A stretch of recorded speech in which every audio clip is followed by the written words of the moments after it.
Bonjour, c'est Aurélie Castis. Une petite vidéo pour vous annoncer l'arrivée d'un tout nouveau module de formation en ligne qui est justement sur la digitalisation des formations.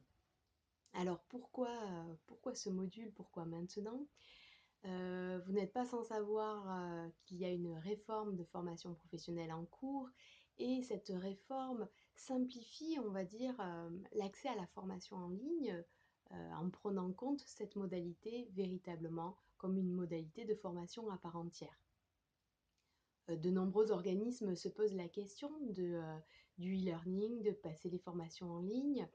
On voit aussi autour de nous des beaux échecs, des dispositifs de formation qui ne sont pas utilisés, qui ne correspondent ni au public ni aux objectifs.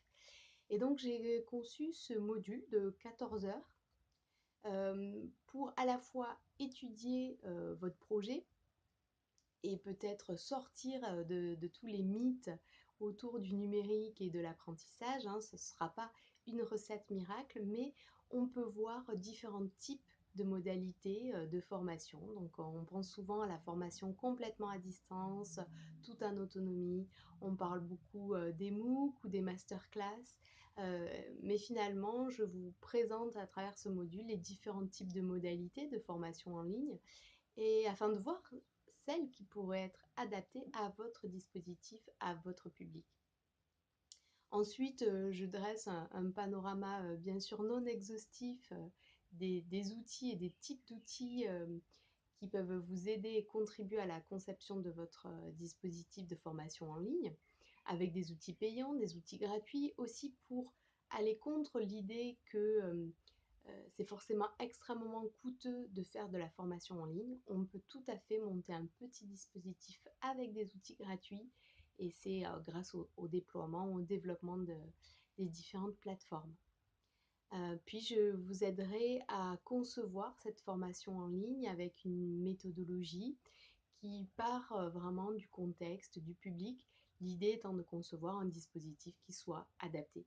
Alors, cette conception, finalement, c'est la même qu'une conception de formation en présentiel.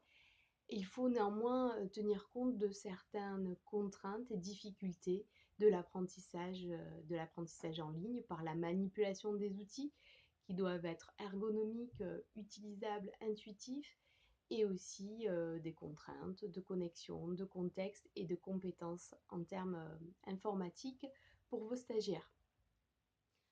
Je vous propose un petit bonus dans ce module qui sont le référencement de différents tutoriels et liens pour devenir autonome sur les logiciels proposés.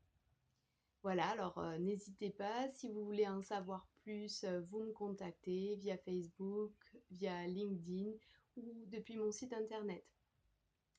Ce module vient sur une plateforme où il y a déjà 2 modules destinés à tous les formateurs, à tous les ingénieurs pédagogiques multimédia.